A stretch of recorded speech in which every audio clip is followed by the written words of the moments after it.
Hello everyone, I am Ankit and you're watching StudyIQ IAS English channel. Now recently, Vice President of India Jagdeep Dhankad, he called for an FIR to be filed against a judge of High Court of Allahabad, that is Justice Yashwant Verma. So in that regard, our today's discussion will be centered around the fact, can a sitting judge be a subject of an FIR in India? And in this regard, we'll also be discussing an important judgment given by Supreme Court of India, that is K Veeraswami versus Union of India case 1991, because all of this case is relevant from our today's discussion. But before understanding this particular case, let me give you a brief background. Now, this actually started with Justice Yashwant Verma, who at that time was posted in Delhi High Court. And when he was posted in Delhi High Court, an incident happened in his official residence in Delhi where a fire incident happened. So naturally, when fire brigade officials, they reached his official residence to put out the fire, they discovered that a hoard of cash was also burnt in the official residence. So this brought a question, how can a sitting judge have so much amount of cash in his official residence? And this created a lot of controversy in India. So to put a rest to these controversies, Supreme Court of India, its collegium particularly, they transferred the Justice Yashwant Verma back to his parent High Court, that is Allahabad High Court from Delhi High Court. And in addition to that, Supreme Court also ordered constitution of an in-house inquiry mechanism, which actually found that Justice Yashwant Verma was guilty of having such a huge amount of unaccounted cash in his official residence. Now, based on this controversy, actually many people, they filed a petition in the Supreme Court of India demanding for filing of an FIR and starting of a criminal investigation against the Justice Yashwant Verma. But this petition or this slew of petition were dismissed by Supreme Court of India. Supreme Court of India, while dismissing this petition, said that the report of in-house inquiry which found the judge guilty of this particular offence has been forwarded to President of India and Prime Minister of India, and it is the onus on executive right now to start the process of removing this judge from office, that is called as impeachment process. So this is the background of this issue. Now let us understand the context of our today's discussion. Now, Vice President of India, Mr. Jagdeep Dhankad, has said that this in-house inquiry mechanism of the Supreme Court, which was ordered to find out whether the unaccounted cash found at the official residence of Justice Verma was actually belonging to him, or was it actually unaccounted, and they found him guilty of this offence. So according to Vice President of India, this entire process of constituting an in-house inquiry mechanism on a judge on allegations of corruption, it does not have any constitutional or a legal premise. That means Vice President of India is actually demanding for filing of an FIR against this particular judge.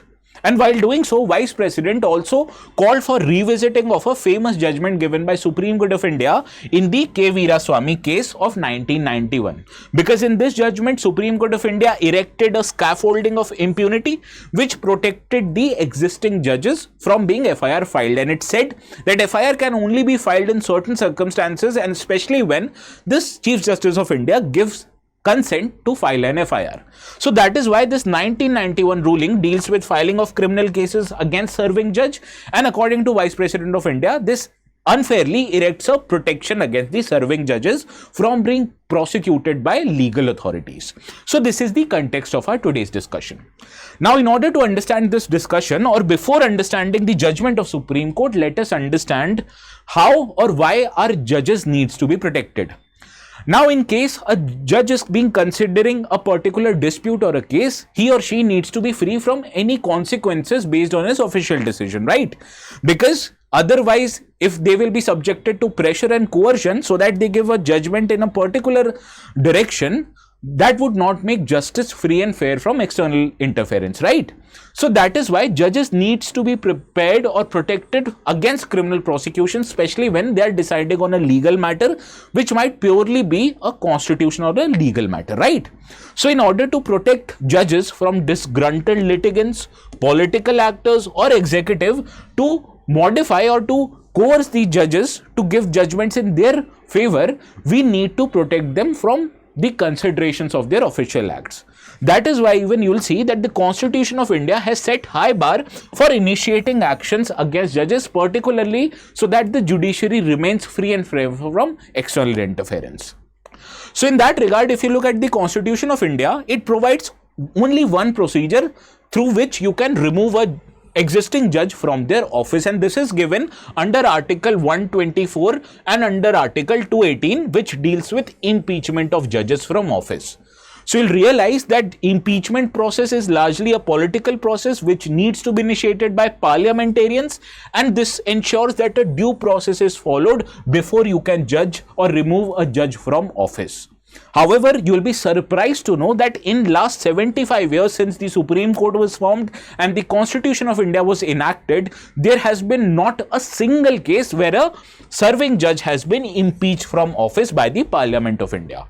So in that regard, let us understand how this 2 article deals with removal of judges from office. Officially, that is called as an impeachment process. Now, the 2 relevant article is Article 124, which deals with removal of judges of Supreme Court, whereas Article 218, it deals with removal of judges from High Courts of India, right? Now, the Constitution of India, it only provides 2 grounds based on which you can remove a judge from office, and these grounds are called as proved misbehavior as well as incapacity. So you need to prove either of these 2 actions, and then only you can initiate a removal process of the judges based on these 2 articles. Now, to remove a judge from office, you need a order which needs to be signed by President of India, and President of India can sign that order only after it is passed by both houses of the Parliament through what is known as a special majority. Now, what is the special majority? It means combination of both majority of total membership of the House and majority of not less than 2/3 members in the House who are present and voting. So suppose if this initial removal process happens in Lok Sabha, and at that particular day only 200 members of Lok Sabha are present in the House, and if they decide to remove that particular judge from 2/3 majority, that is through 134 seats, will the judge be removed? The answer is incorrect. Why? Because you know the actual strength of Lok Sabha is 453 seats. Therefore, the majority of the seats means that you need at least the consent of 272 members. But you understand, 134 seats, even if it qualifies not less than 2/3 members present and voting, it is actually less than total membership of the House. So in that case, you require both of these conditions to be satisfied continuously, and then only you can remove a judge from office. Now, this process of voting to remove a judge from office actually happens after a particular procedure, and this procedure is laid down in the act passed by the Indian Parliament known as Judges Enquiry Act of 1968. You know what this act says? It says that first of all, you have to introduce this motion of impeachment in the House, in either of the 2 houses of the Parliament, that is Lok Sabha and Rajya Sabha. And if you are introducing this in Lok Sabha, you need at least a permission of not less than 100 members. And similarly, if you are introducing this motion of impeachment in Rajya Sabha, you need the consent of at least 50 members of the Rajya Sabha in order to first introduce this motion of impeachment. Now, when this motion of impeachment is accepted by the presiding officer, that is Lok Sabha Speaker or Chairman of Lok Sabha, that is basically Vice President of India, then only this motion will be introduced in the floor of the House. Now, after this motion is introduced in the floor of the House, the chairperson of the committee or the chairperson of that particular house will constitute a 3-member committee of inquiry, and this 3-member committee of inquiry, which will inquire on the allegations made against the judge, it consists of Chief Justice of India or a judge of Supreme Court appointed by the Chief Justice of India, Chief Justice of any High Court in India, and a distinguished jurist who again will be appointed by the Chief Justice of India. So these 3 people, which is called as a committee of inquiry, it will actually investigate the charges based on which the allegations are made. It will similarly demand for a medical test to be conducted against a judge in order to ascertain incapacity of the judge, and then it will investigate the matter whether the allegation made on the judge is actually true or not. So this is the responsibility of committee of inquiry, and this happens after the motion of impeachment is introduced in the House based on these many members and subject to the approval of presiding officer of the House, right? Now, after this committee concludes with its investigation, this committee will submit their report to the presiding officer of the House, which in case of Lok Sabha is Speaker, as well as in case of Rajya Sabha, it is the chairperson of Rajya Sabha, right? So this presiding officer will then place the report in the floor of the house. Now there are two circumstances which the report can say. If the report says that the judge is not guilty of the offense or the allegation that was made, then the matter of impeachment ends there. Similarly, if the report actually says that the judge is actually guilty of the allegations which were made against him, then the report is adopted in the floor of the house and this address begins on the floor of the house. And after this address only, the voting process will happen. And this voting process, I told you, needs to be passed by special majority of the house, which is combination of both majority of total members of the house and at least 2/3 majority of the members who are present and voting at that particular instance in the house. And then only if it is passed by special majority, then only you can remove the judge from office, that is impeach the judge from office.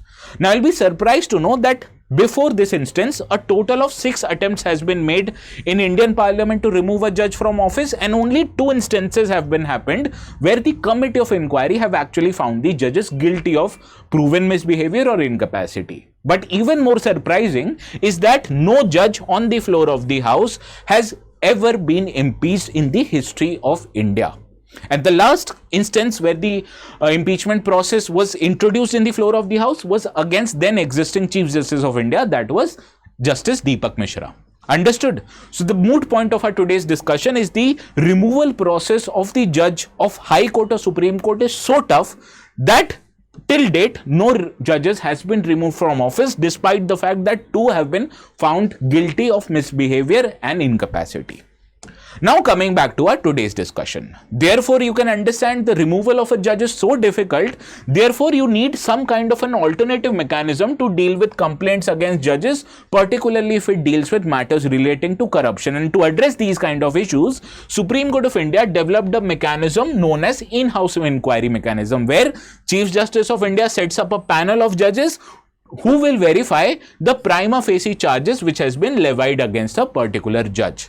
And it is the CJI himself, because CJI has a limited power to deal with errant judges, because in maximum case what the CJI can do, he can transfer that judge to another high court, as we have seen with case of Justice Verma, or allow him or make him withdraw from work in his official capacity. This is the maximum that the judiciary can do. What judiciary usually does, that this form a in-house inquiry which inquires into the matter of allegation that has been levied on a judge.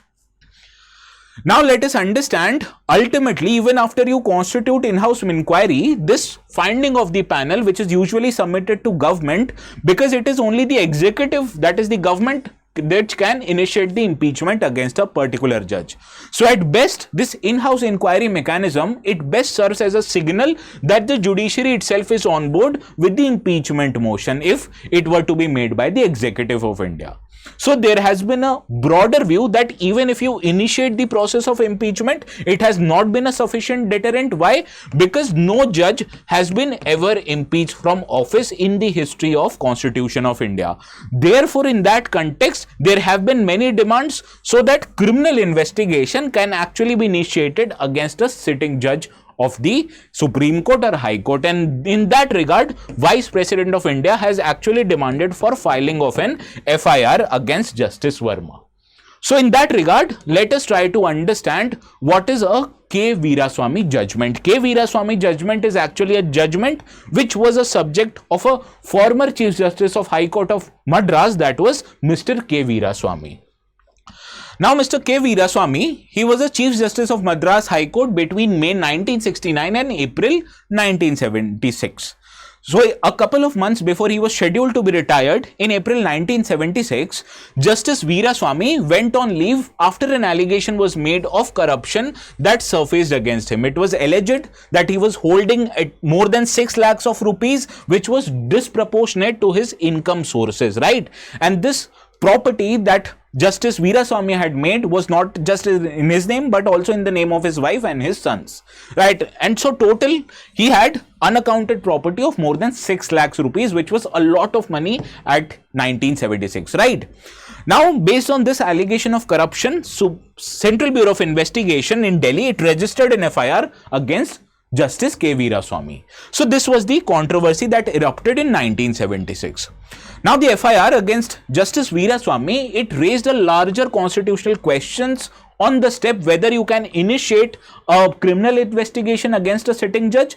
So to get this FIR quashed, Justice Veeraswami moved to Madras High Court seeking to take the FIR away from that particular judge, because according to Justice Veeraswamy, he was a sitting judge in the High Court, particularly a Chief Justice of a particular High Court. So how can a process of FIR begin against? But in 1979, the full bench, which comprised at that time 3 judges in Madras High Court, they agreed on the fact that they refused to quash this FIR by a majority of 2-1 ruling. So effectively, the High Court of Madras, they did not allow the FIR to be quashed as per the request made by Justice Veeraswamy. So naturally, the other option that Justice Veeraswamy had was to move this appeal or make this appeal of the judgment of High Court to the apex court of our country, that is Supreme Court of India. So he went to Supreme Court of India and this matter was heard in Supreme Court of India in 1991.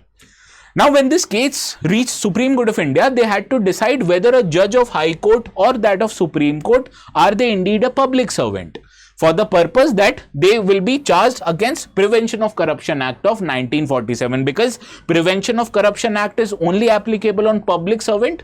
So the matter in front of Supreme Court was that whether or not judges qualify to be called as a public servant, then only the law of prevention of corruption will be applicable on them, right? So in this regard, Supreme Court also had to decide if they are indeed a public servant, that is judges of Supreme Court and High Court. So who in that case will be the competitive authority or competent authority who will grant the sanction to enable prosecution of the public servant? So these two questions were required to be addressed by Supreme Court of India, right? So in that regard, let us understand what the judgment was all about. Now, when the hearing of this case was going on, the government of India, it argued that unlike president and governor who are provided with constitutional protection against their official acts, there is no constitutional protection offered to judges which provide them immunity for their official actions under the Indian Constitution.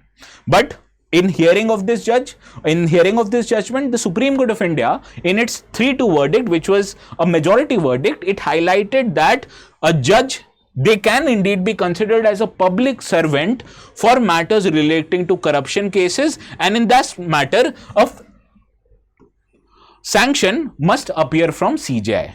In that regard, the Supreme Court of India highlighted that first, indeed the judge are a public servant, and in order to begin these allegation or investigation against a judge, you need the permission or consent of Chief Justice of India, because according to Supreme Court of India, Chief Justice of India is the sanctioning authority whenever you require permission to begin criminal investigation against a sitting judge.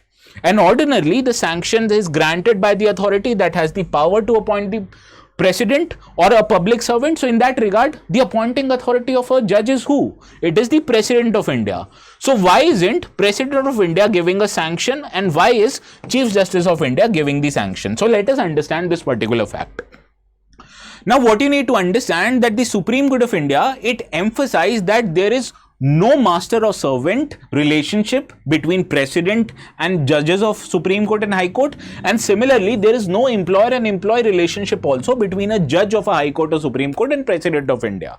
So in that case, you can't consider Supreme Court judges or High Court judges as an employee of the President of India. So therefore, President of India does not have the authority to provide sanction against beginning of a particular case against a judge of Supreme Court or High Court. And to protect the judiciary from external interference or interference by government, therefore the Supreme Court allowed inclusion of CJI to give sanctions against the prosecution of judges to ring fence the prosecution against the executive interference. So what were people demanding? They were demanding that it should be the president who should give sanctions against a judge of Supreme Court and High Court, but Supreme Court of India, it actually engaged a protective shield, and it said not President of India, rather Chief Justice of India, he or she will provide sanctions against a beginning of an initiation of criminal proceedings against a Supreme Court judge. Understood this judgment? Now in this regard, let us understand what are the historical instances when the Chief Justice of India has given a sanctions against prosecution of a particular judge. Now you'll be surprised to know, or rather not surprised to know, that this power of giving sanctions against initiation of a particular case against the judge is being sparingly, or rather very it has been exercised by Chief Justice of India only a few times. And in 2019, this was exercised by Chief Justice of India for the first time when Chief Justice of India was Mr. Ranjan Gogoi, and he gave permission to CBI to register an FIR against a sitting justice known as Justice S.N. Shukla, also of Allahabad High Court, because it was alleged that the Justice Shukla has sought favors from a private medical college for MBBS admissions, and in that regard, the then Chief Justice of India gave permission to CBI to initiate criminal proceedings against Justice Shukla.